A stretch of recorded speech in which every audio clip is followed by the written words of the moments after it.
എല്ലാവർക്കും നമസ്കാരം. ഉത്തര കേരളത്തിലെ ഗുരുവായൂർ എന്ന് പുകൾപെറ്റ ഒരു മഹാക്ഷേത്രമാണ് ചീമേനിമുണ്ട്യ.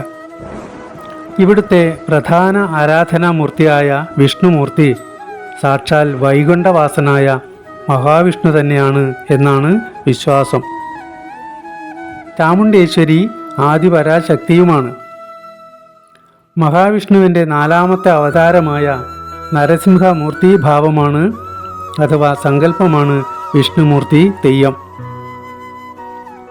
വിഷ്ണുമൂർത്തിയും ആദിപരാശക്തിയായ രക്തചാമുണ്ഡേശ്വരിയുമാണ് ഇവിടുത്തെ പ്രധാന ഉപാസനാമൂർത്തികൾ.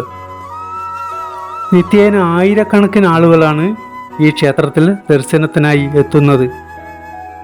കളിയാട്ടം തുടങ്ങിയാൽ രാവും പകലുമായി 10,000-കണക്കിന് ആളുകൾ വന്നു പോകുന്നു ഈ ക്ഷേത്രത്തിൽ.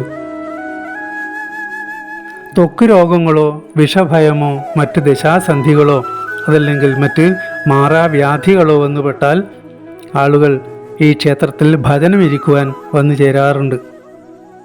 വിഷം തീണ്ടിയാൽ കുറച്ച് ദിവസം വ്രതശുദ്ധിയോടുകൂടി ഭജനമിരുന്ന് കരിക്കിൻ വെള്ളത്തിൽ മഞ്ഞൾക്കുരി കുടിച്ച് കട്ടിയിറക്കുന്നതോടുകൂടി വിഷം പൂർണ്ണമായും ശരീരത്തിൽ നിന്ന് ഇല്ലാതാവുന്നു.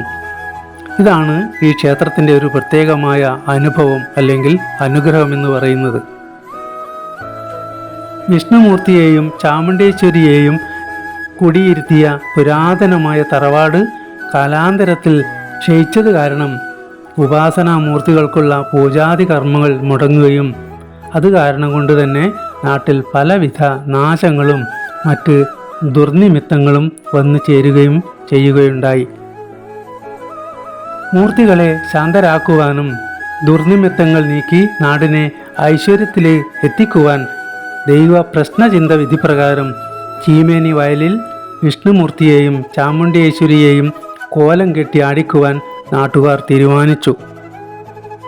അതുപ്രകാരം വയലിൽ തെയ്യം കെട്ടിയാടുമ്പോൾ ചെരളൻ തറവാട്ടുകാരണവർക്ക് ദർശനം ഉണ്ടാവുകയും നിയോഗം വന്ന് ഓടിച്ചെന്ന് നശിച്ചുപോയ മുണ്ഡ്യയുടെ അവശിഷ്ടങ്ങളിൽ നിന്ന് ഒരു വലിയ ചെത്തുകല്ല് എടുത്തുകൊണ്ടുവന്ന് ഒരു സ്ഥലത്ത് സ്ഥാപിക്കുകയും ഇവിടെയാണ് ക്ഷേത്രം പണിയേണ്ടത് എന്ന് കാരണവർ അരുളി ചെയ്യുകയും ചെയ്തു.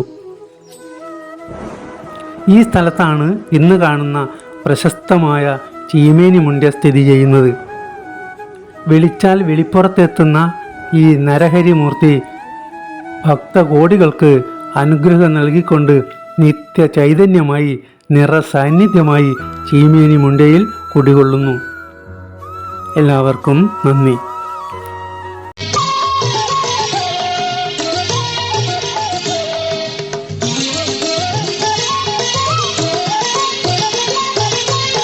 മറ്റൊരു വൈകുണ്ഠമല്ലോ ഇവിടം, മറ്റൊരു വൈകുണ്ഠമല്ലോ.